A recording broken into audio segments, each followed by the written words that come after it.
The sky darkened over New York City on a Tuesday morning in April 2087. At first, people thought it was an unusual storm. Then they looked up. The massive ships blocked the sun, casting shadows that stretched for miles. They were unlike anything humans had ever built, enormous vessels with metallic scales that seemed to drink in light rather than reflect it. They resembled ancient dragons from Earth's mythology, a fact that would later give them their name, the Draconian Armada. Jack Warren stood at the window of the United Earth Defense Force headquarters, his coffee growing cold in his hand. As commander of Earth's modest space fleet, he knew their ships were toys compared to what now filled the sky. Reports flooded in from around the world, Rio, London, Beijing, Sydney, Cairo, all reporting the same thing. The alien ships had arrived simultaneously, positioning themselves above every major city on the planet. "How many?" Jack asked, his voice steady despite the fear tightening his chest. 312 vessels that we can count, answered Lieutenant Kelly Davis, her fingers moving quickly over the display. Largest is approximately 5 miles long, smallest about the size of an aircraft carrier. Weapons? Unknown, sir. But energy readings suggest they could level a continent without much effort. Jack placed his mug down slowly. He had trained for first contact scenarios his entire career, but nothing like this. This wasn't contact. This was a show of force. "Get me the president," he said. Across the country in Houston, Dr. Lisa Bell hunched over her computer at NASA's Communication Center. As the leading xenolinguist on Earth, she had spent years developing systems to translate potential alien languages. Now, her work was being put to the test as strange signals poured in from the ships above.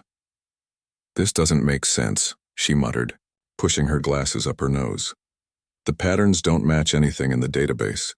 Her colleague, Dr. Paul Rivera, looked up from his own screen. "What do you mean?" "We have records of draconian communication from the Centauri colonies. Their language patterns were documented before they were conquered." Lisa shook her head. "That's just it. These aren't standard draconian communication protocols. The syntax is all wrong. It's like they're not talking to us or even to each other. It's almost like they're talking to something else entirely." Outside, crowds gathered in streets worldwide, looking up at the massive ships that seemed to hang impossibly still in the sky. Some people prayed, others fled to the countryside. Many simply stood and watched, too stunned to do anything else. In Washington, President Diane Foster called an emergency meeting of world leaders. Though they gathered virtually from secure bunkers across the globe, fear united them as never before. "What do they want?" asked the German Chancellor, his face pale on the screen. "We don't know," President Foster replied. "They haven't responded to any of our hails." "The Draconians never do," said the Indian Prime Minister. "According to reports from other worlds, they simply arrive, display their power, and wait for surrender. 17 civilizations have fallen to them in the past decade alone." "Then we should strike first," the Russian president suggested. "Use everything we have before they can attack." Jack Warren, now patched into the call, spoke up. "With respect, sir, our most powerful weapons would be like throwing rocks at a tank. We've analyzed their hull material. Nothing in our arsenal would even scratch it." A heavy silence fell over the meeting. Earth had only achieved faster than light travel 30 years ago. They were newcomers to a galactic community that had existed for millennia, and now they faced its most feared power. "We need time," President Foster finally said. "I suggest we open diplomatic channels, show them we're willing to talk." As the leaders debated next steps, something strange began to happen in the skies above San Francisco. One of the dragon-shaped ships flickered like a bad television signal. Those watching from below gasped as the massive vessel seemed to waver, becoming transparent, then solid, then transparent again.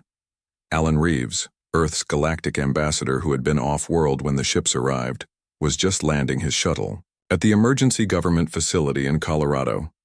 As the only human with extensive experience dealing with other species, he was rushed straight from the landing pad to the crisis room. "Ambassador Reeves," President Foster greeted him. "What?" Can you tell us about the Draconians that might help us negotiate? Alan's face was grim. Madam President, the Draconians don't negotiate. They believe they're the rightful rulers of all worlds. But something isn't right here. Their standard procedure is to demand surrender within 12 hours of arrival. It's been nearly 18 and they've made no demands. A junior officer burst into the room. Madam President, Ambassador, you need to see this. The main screen switched to a live feed from Tokyo. One of the largest Draconian ships was visibly distorting, its edges blurring like smoke in wind. As they watched, the massive vessel simply winked out of existence. Did they activate some kind of cloaking technology? Someone asked. No, Alan said, his voice barely above a whisper. Our sensors would still detect their mass. That ship is gone. Over the next hour, reports came in from around the world.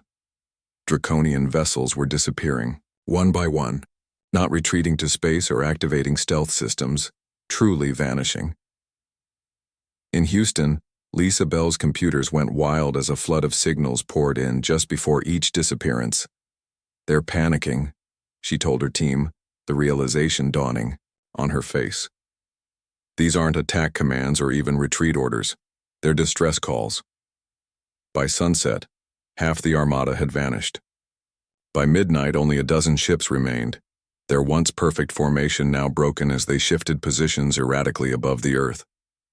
In the Defense Force headquarters, Jack Warren watched the radar screen as the final ships flickered and disappeared. Within 48 hours of their arrival, the entire Draconian Armada, over 300 warships and an estimated 2 million soldiers, had simply ceased to exist. Celebrations erupted worldwide as news spread. People poured into streets, hailing what they saw as a miracle or proof that Earth possessed some secret defense system that even they didn't know about. Political leaders made careful statements about Earth's resolve and strength. But in a secure meeting room in Geneva, Jack Warren sat with Alan Reeves and the heads of Earth's scientific community, all looking at the same data with growing concern. We didn't do this, Jack said flatly. Nothing on Earth did this. Then what happened to them? Asked the science director. Alan Reeves stared out the window at the night sky, now empty of the threat that had loomed there. That's what's going to keep the galaxy awake at night. The Draconians don't lose. They don't retreat. And they certainly don't just disappear. He turned back to face the room. Whatever happened here, word will spread, and the galaxy isn't going to be celebrating. They're going to be terrified of us or of what's here with us. As if to confirm his words, a message arrived from the Galactic Council. They were sending representatives immediately to investigate the incident. After centuries of being ignored as too primitive to matter, Earth was now the center of galactic attention, and no one knew why the Draconian Armada had disappeared over Earth, or if they would be next. 3 months passed since the Draconian Armada vanished. Earth had changed. Armed guards now stood at government buildings. Space defense systems, once considered low priority, received massive funding. Every telescope on the planet pointed outward, watching for the next arrival. Susan Miller adjusted her suit jacket before entering the United Nations chamber. As the newly appointed Secretary of Global Defense, a position created after the Draconian incident, today would be her first major test. The Galactic Council representatives had arrived. The chamber fell silent as the aliens entered. High Counselor Xeris led the delegation. Unlike the other humanoid representatives, Xeris appeared to be made of living crystal, with light moving beneath a transparent surface. When Xeris spoke, colors shifted through their body. Earth has much to explain, Xeris said, voice somehow both musical and sharp. The translator conveyed their words in all Earth languages simultaneously. The disappearance of the Draconian Armada has disturbed the balance of power across 17 star systems. Susan stepped forward. Counselor Xeris, we welcome the Galactic Council to Earth. We are prepared to share all information regarding the incident. This was the agreed-upon strategy. Earth's leaders had decided to maintain a careful balance, neither claim responsibility for the disappearance nor admit complete ignorance. They would share data freely, but offer no conclusions. Information without explanation is worthless, said a reptilian delegate from the Vespari Confederation. The Draconians have conquered 3 of our outer colonies. If Earth possesses a weapon capable of eliminating their forces, the Confederation demands access to this technology. Similar demands came from other representatives. Some offered trade, deals. Others made thinly veiled threats. Earth had suddenly become the most important planet in this sector of the galaxy, and the most mysterious. While the diplomatic dance continued in New York, in rural Montana, something strange happened on George Peterson's farm. George was a simple man who grew corn and raised cattle. He had watched the Draconian ships on the news but had never seen one in person. They hadn't flown over his part of the country, so when he found a strange metal object in his cornfield, he didn't immediately connect it to the aliens.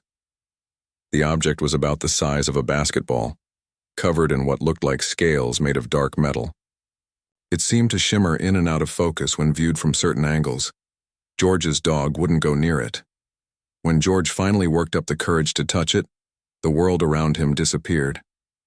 He saw stars, not like looking at the night sky, but like being among them. He saw coordinates, numbers, and symbols flashing by. He saw a place far from Earth, a system with 3 suns, and a massive ringed planet. The vision lasted only seconds. When George came back to himself, he was lying face down in his field. The object remained, but now it pulsed with a faint light like a beacon. George wasn't the only one. Reports began coming in from around the world: Brazil, Kenya, Japan, Australia. Strange objects appearing out of nowhere, people experiencing visions when they touched them. Dr. Olivia Wright, a quantum physicist working with the Global Defense Team, collected the reports. She plotted the locations on a map and noticed they formed a pattern, like a giant grid across Earth's surface. Each object seemed to be sending signals, not radio waves or any known type of communication, but quantum pulses that modern science barely understood. They're not just remains, she explained to Susan Miller and her team. They're pieces of a puzzle. Each one points to a specific location in space, coordinates that don't match any star system in human records. As scientists studied the artifacts, Earth's leaders continued their diplomatic game. Frank Johnson, a military strategist who had been studying alien warfare for decades, developed what many considered a risky plan: maintain the appearance that Earth had somehow defeated the Draconians. Let them think we have some advanced defense system, Frank argued in a closed meeting. Fear will keep them from attacking while we figure out what really happened. Susan didn't like the deception but saw its necessity. And if they call our bluff? Frank's expression was grim. Then we'd better hope we find some answers in those artifacts. The Galactic Council wasn't easily fooled. They sent observers to locations around the world, ostensibly to help with research but clearly gathering intelligence. Some alien visitors seemed genuinely interested in cooperation. Others had more hidden agendas. A delegation from the Novel Mercantile, a group of trading planets, approached Earth with generous offers. They wanted exclusive rights to study the draconian technology found on Earth. Their ships brought gifts and technology far beyond human development. They're buying their way into our research, Alan Reeves warned during a security briefing. And they're not the only ones. He displayed images of 6 different alien ships in Earth orbit. These arrived under diplomatic clearance, but our sensors have detected unauthorized scans of the planet's surface. They're looking for our weapon. Meanwhile, Dr. Lisa Bell made a breakthrough with the original draconian transmissions recorded during the disappearance. Working with Dr. Wright's quantum team, she discovered patterns hidden within the seemingly random distress calls. They were calling for help, she told the emergency committee, but not from their fleet. The final message contains what appears to be a warning. I've partially translated it.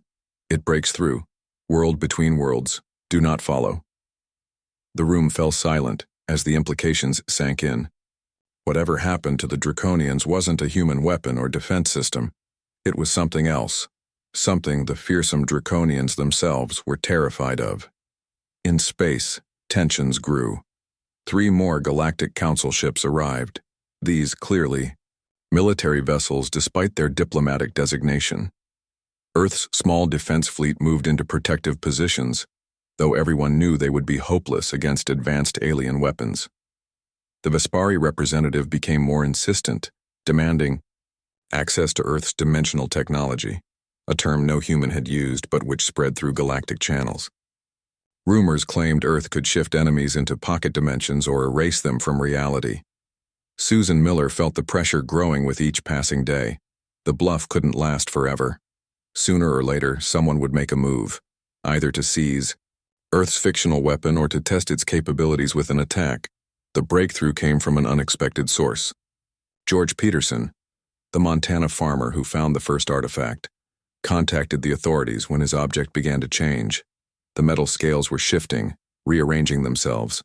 Similar reports came from other artifact sites worldwide. Dr. Wright's team discovered the objects were responding to each other, like nodes in a vast network. They were activating, preparing for something. And then the message arrived from deep space. The Draconian Empire, which had maintained silence since losing its armada, finally spoke. Their transmission reached every screen on Earth simultaneously, bypassing all security protocols. The face that appeared was alien and terrifying, scaled and reptilian with multiple pupils in each eye. Emperor Kil-Razoth of the Draconian Empire looked directly into the camera as he spoke words that chilled every human who heard them. Earth is not a world, it is a door, and you have opened it. Emperor Kil-Razoth's message played on repeat across Earth's networks. The scaled face of the Draconian ruler became a symbol of the growing crisis. People watched the strange, multi-pupiled eyes with a mixture of fear and fascination. Earth is not a world, it is a door, and you have opened it. No one knew what these words meant, but within hours of the transmission, the Draconian Empire took action. Their remaining ships, still a vast fleet despite losing the armada, began to move. Military vessels appeared at the edges of the solar system, positioning themselves in a formation that baffled Earth's defense analysts. Jack Warren, now promoted to admiral, studied the holographic display showing the alien ships' positions. "This doesn't make sense," he said. "They're not forming an attack pattern."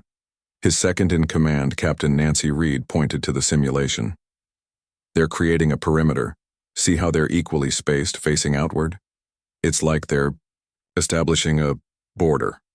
"Or a quarantine," said Alan Reeves, who had joined the military briefing. "They're not preparing to attack Earth. They're trying to contain it." This revelation changed everything.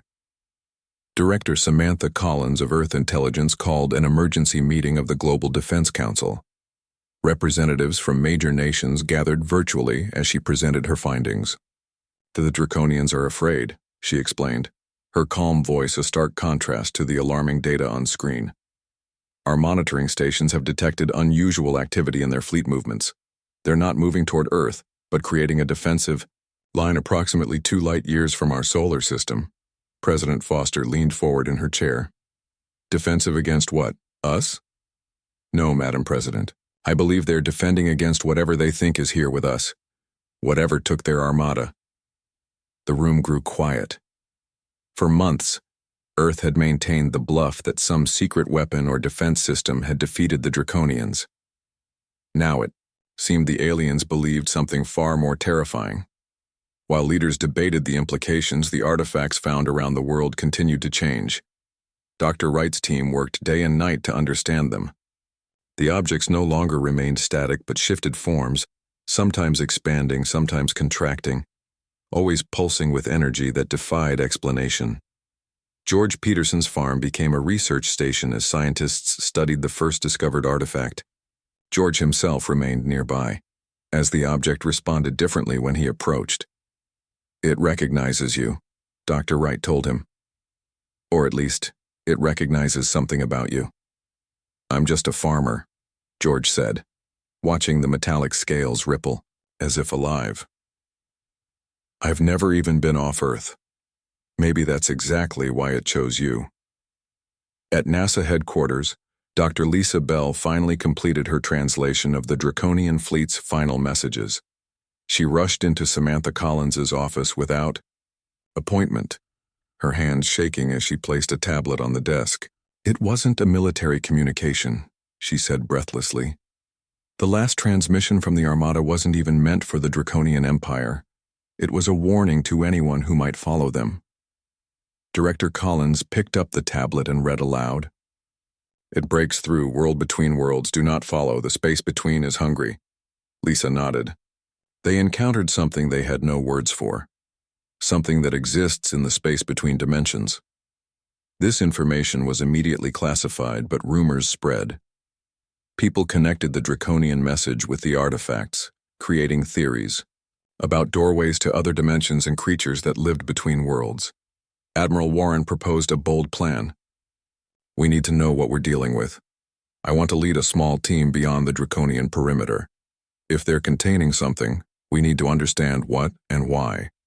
The mission was approved despite objections from the Galactic Council representatives, who had become increasingly anxious as they observed the Draconian movements.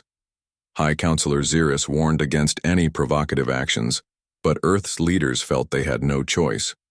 Earth's most advanced stealth ship, the Horizon, left the solar system carrying Admiral Warren and a small crew of military and scientific personnel. Using technology partly reverse-engineered from alien vessels, they slipped past the Draconian perimeter undetected. Their target, a research facility on an asteroid at the edge of a nearby star system, identified through intercepted communications as a key Draconian science outpost. The infiltration went smoothly until they accessed the central database. As information flooded their screens, alarm systems activated. The team grabbed what data they could and retreated to their ship, barely escaping as Draconian vessels converged on the facility. Back on Earth, they analyzed their findings. What they discovered changed their understanding of the entire situation.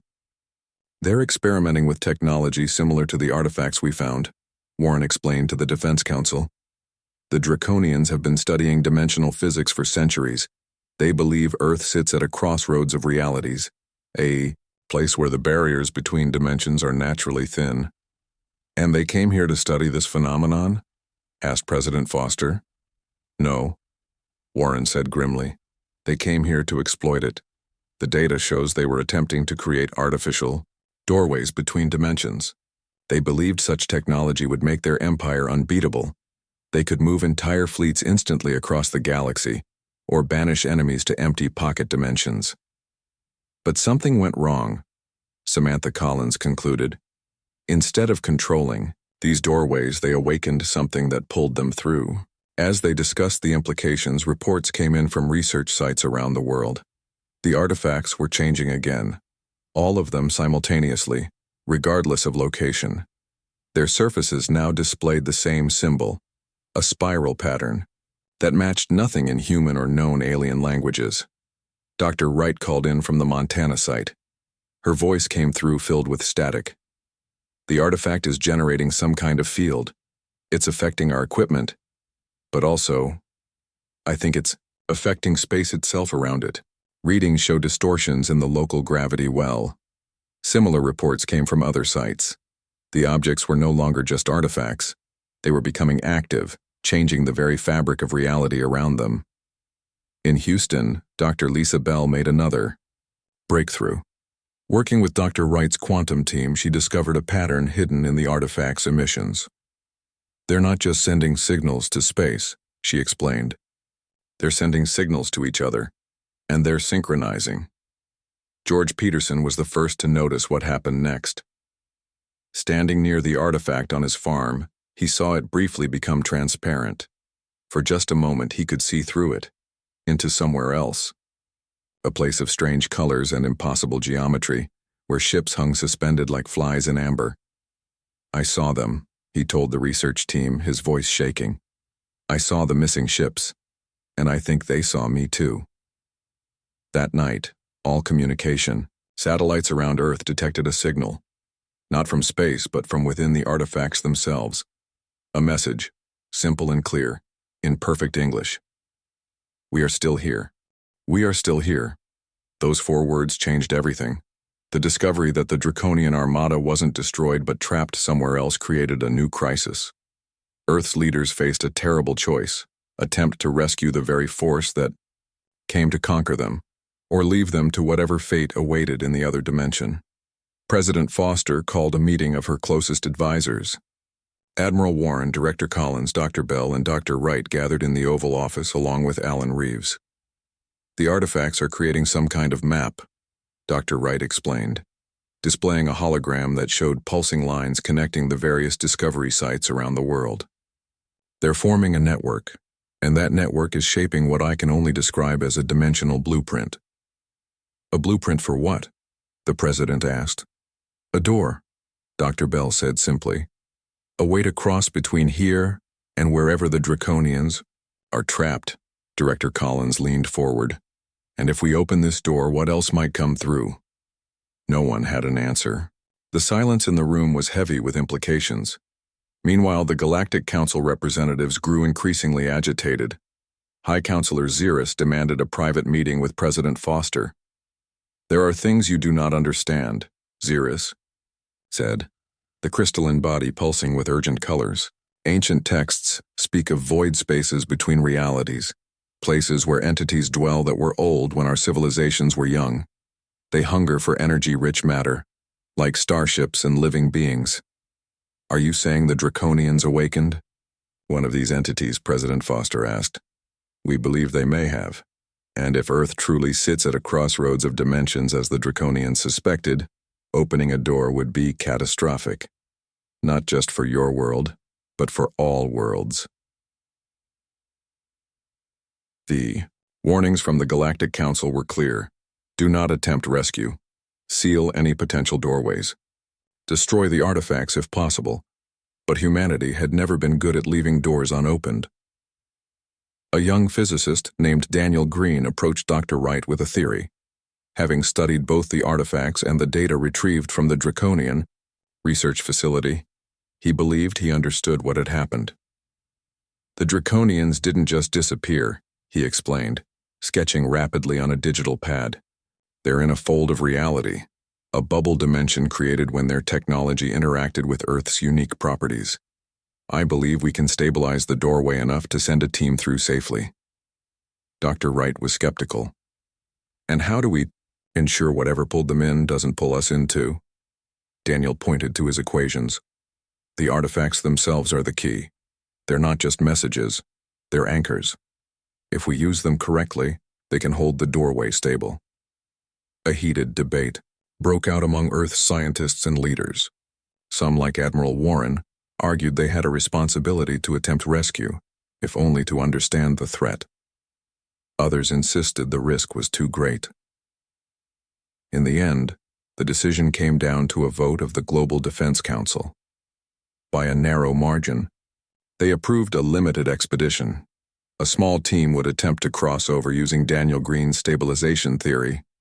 Their mission: assess the situation, determine if rescue was possible, and most importantly, understand what took the Draconians in the first place. The Galactic Council was furious. 3 of their ships left Earth orbit in protest. Others remained, watching with what seemed like a mixture of fear and morbid curiosity. George Peterson volunteered his farm as the site for the attempt. The artifact there had shown the strongest connection to the other side. A massive facility was built around it, filled with equipment designed to monitor and hopefully control the dimensional opening. Admiral Warren would lead the expedition. Dr. Bell joined to communicate with any surviving Draconians. Daniel Green insisted on going to manage the technical aspects of the doorway. 3 specialists in various scientific and military disciplines completed the team. The night before the attempt, George spoke privately with Admiral Warren. I've been dreaming about the other side, he said quietly. Ever since I touched that thing, I see it when I close my eyes. It's beautiful and terrible all at once. What do you mean? Warren asked. It's like being underwater and in space at the same time. Things move differently there. Time isn't the same. And there's something watching, something aware. Warren placed a hand on the farmer's shoulder. We'll be careful, and we'll find answers. As dawn broke over Montana, the team made final preparations.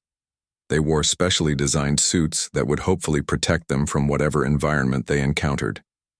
Each carried equipment to record and analyze their findings, and emergency beacons to signal when they wanted to return. Dr. Wright oversaw the activation sequence. As the artifacts worldwide synchronized their pulses, the one on George's farm began to change. The metallic scales shifted, rearranging themselves into a spiral pattern that seemed to go inward forever. The air around it shimmered, reality itself bending as space folded open. Daniel Green monitored the readings. It's working, exactly as predicted. The doorway is forming along the quantum guidelines established by the artifact network. Through the opening, they could see a strange landscape. Colors that had no names on Earth swirled through what looked like mist. Shapes moved in the distance, massive, dark silhouettes that might have been the missing ships. Doorway stabilized. Daniel announced, "We have approximately 20 minutes before the alignment shifts." Admiral Warren took a deep breath and stepped forward. "Remember the mission. We observe, we record, we return. No heroics."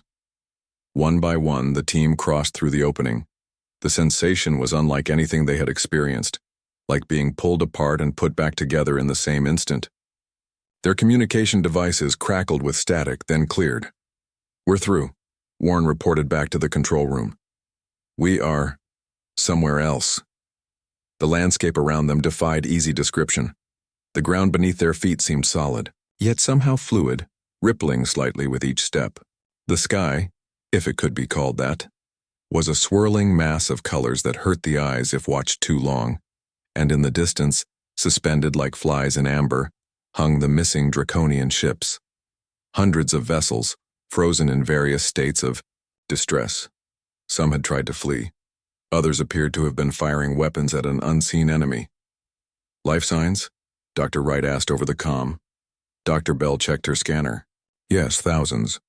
But the readings are strange. Time appears to be moving differently around each ship. Some are experiencing extreme time dilation. Seconds for us might be years for them, or vice versa." They moved carefully toward the nearest vessel, a smaller scout ship hovering just a few feet above the rippling ground. Through its viewports, they could see Draconian crew members. Some appeared frozen in place. Others moved in slow motion, like beings caught in thick syrup. And then, they felt it, a presence. Not something they could see, but something they could sense. A vast awareness that permeated this strange dimension. Daniel Green's instruments went wild. "There's some kind of energy field building around us. It's similar to the field generated by the artifacts, but much stronger." The mist-like substance began to gather, swirling faster. It formed a rough shape before them, not solid, not quite visible, but undeniably there. And somehow, impossibly, it began to communicate, not with words, but with impressions that formed directly in their minds. Images, sensations, concepts. Dr. Bell gasped. "It's trying to talk to us. I'm getting feelings. Like it's curious, confused. I don't think it expected us to come here willingly." The presence moved closer. The team stood their ground, though every instinct told them to run. And then, through their comm system, they heard a voice, a Draconian voice, speaking in accented but clear English. "You should not have come. The Guardian is awake, and now it knows your world exists." The Draconian voice echoed through their comm systems. Admiral Warren scanned the mist-like environment until he spotted a figure moving toward them. A tall, reptilian being in damaged armor approached, walking with obvious effort through the strange substance that made up the ground. "I am Commander Zex Kaloth of the Imperial Draconian Fleet," the alien said, stopping a few yards away. "You are humans from Earth." "Yes," Warren replied, keeping his hand near his weapon. "We came to investigate what happened to your armada." The Draconian made a sound that might have been laughter. "Investigate? You should be running. The Guardian is aware of you now. It has been feeding on our ships, our people, learning from our minds." Dr. Bell stepped forward. "What is the Guardian? What happened when your fleet arrived at Earth?" Commander Zex Kaloth's multi-pupiled eyes fixed on her. "We came to Earth not to conquer, as you believe. We came to study." Ancient Draconian texts speak of awakened worlds, planets that develop consciousness through their complex systems. Earth is such a world, though young and barely aware. The team exchanged shocked glances as the Draconian continued. Our readings detected unusual quantum patterns in Earth's core. The Emperor ordered us to investigate, to determine if Earth was truly awakening. But when we arrived, our presence triggered something. The dormant consciousness responded to our energy signatures. It pulled us into this space. Daniel Green checked his instruments. The doorway is still stable, but we have only 12 minutes left before it collapses. Warren faced the Draconian commander. Is there a way to free your people? To send them back? Perhaps, but not all at once. The consciousness, this guardian, holds us here. It has been studying us, learning from our minds and technology. Time passes differently here. For some of my crew, only days have passed. For others, years. The swirling mist around them began to pulse with light. The presence they had felt earlier grew stronger, pressing against their minds with increasing urgency. It's trying to communicate again, Dr. Bell said, her eyes unfocused as she concentrated on the strange sensations. I'm getting images, Earth, stars, many worlds connected. Daniel's face lit up with sudden understanding. It's not evil, it's curious. This consciousness, this guardian, it's a newborn awareness using the only tools it has to learn about the universe, Commander Zexkaloth hissed. It trapped us here. Yes, Daniel said, but maybe not maliciously, like a child might trap a butterfly in its hands to look at it more closely. The presence swirled more intensely around them. Dr. Bell gasped as her mind filled with new impressions. It's Earth, she whispered. The Guardian. It's Earth itself, or rather, a consciousness, emerging from Earth's complex systems. The Draconian Armada's massive energy signature triggered a response, a defensive reaction from a mind that didn't know what it was doing. Warren looked from Bell to the Draconian commander. If this is true, maybe we can communicate with it. Convince it to release your people. 8 minutes to doorway collapse, Daniel warned. Dr. Bell closed her eyes, focusing on sending simple thoughts toward the presence. Images of peace, of release, of cooperation. The mist-like substance whirled, faster, forming complex patterns in the air. The team's instruments registered massive energy spikes. Something's happening, Daniel said. The quantum signatures are shifting. The pocket dimension is becoming more aligned with our own. Around them, the suspended Draconian ships began to flicker, like the artifacts had done on Earth. Some started to fade from view. It's working, Warren exclaimed. They're returning to our dimension. Commander Zexkaloth shook his head. Not all. Many ships are too deeply embedded in this space. The consciousnesses of their crews have already partly merged with the Guardian. We need to go, Daniel said urgently. The doorway is becoming unstable. We have 5 minutes at most. Warren made a quick decision. Commander, we can take you back with us as a representative. Together we can work on rescuing the rest of your people. The Draconian hesitated, then nodded. Very well, but understand this. What has begun cannot be undone. Earth has awakened, and the galaxy will never be the same. As they hurried back toward the portal, the environment around them changed dramatically. The colors shifted, the ground solidified. It was as if the pocket dimension was reorganizing itself, becoming more structured.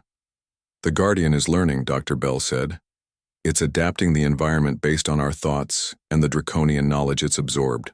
They reached the shimmering doorway just as Daniel's timer hit 1 minute. One by one, they stepped through, Commander Zexkaloth last. The sensation of passage was less jarring this time, as if the pathway between dimensions had been smoothed. They emerged onto George Peterson's farm to find chaos. Worldwide, the artifacts had activated simultaneously. Reports flooded in from every location. The objects were pulsing with light, and around each one, reality itself seemed to waver. In orbit, Earth's defense systems detected multiple objects appearing out of nowhere. Draconian ships returned from the other dimension, materialized in the atmosphere. Not all of the fleet, but dozens of vessels carrying thousands of crew members. Over the next week, a new reality settled over Earth. The returned Draconians, led by Commander Zex Kaloth, established peaceful contact. The Galactic Council arrived in force, both afraid and fascinated by what had happened. In a historic meeting at the United Nations, representatives from 17 galactic civilizations gathered to hear Commander Zex Kaloth and Admiral Warren explain what they had discovered. Earth is not just a world, the Draconian told the hushed assembly. It is becoming something more. A consciousness formed from the complex interactions of its systems and life forms. Such awakened worlds are exceedingly rare. My people thought them merely legends until now. High Counselor Xeris stepped forward, crystalline body shimmering, with cautious colors. If this is true, then we face an unprecedented situation. An awakened world has not been documented in over 50,000 years of galactic history. President Foster addressed the gathered aliens with calm dignity. Earth does not seek conflict. If our world is indeed developing some form of consciousness, we wish only to understand it and ensure it develops peacefully. The debate that followed was intense. Some species demanded Earth be quarantined permanently. Others wanted to study this phenomenon up close. The Draconians, surprisingly, became Earth's strongest advocates. "We have touched the mind of the Guardian," Commander Zex Kaloth said. "It is young, curious, and learning. It does not wish harm, but it will defend what is part of itself, including the humans of Earth." In the end, the Galactic Council established Earth as a protected developmental zone. No species could interfere with the planet's natural evolution. A small Draconian contingent remained behind to help humans understand what was happening to their world. The remaining artifacts settled into a stable state, becoming permanent doorways between dimensions. Through careful negotiation with the Guardian Consciousness, more Draconian ships were gradually returned, though some remained in the pocket dimension, their crews choosing to stay and commune with the new awareness. Admiral Warren stood on the observation deck of the newly constructed lunar facility, looking down at the blue planet below. Beside him, Commander Zex Kaloth's scaled form was outlined against the stars. "Do you think it understands what's happening?" Warren asked. "This consciousness, this guardian, does it know what it is?" The Draconian's multifaceted eyes reflected Earth's glow. "Does any child? But it dreams of stars, Admiral. And now the galaxy waits in fear, not of destruction, but of what your world might become." Warren smiled. "Not just our world anymore, Commander. We're all part of something larger now." Below them, Earth spun peacefully, cradling its awakening mind. And throughout the stars, civilizations held their breath, watching as a new kind of being took its first steps into awareness.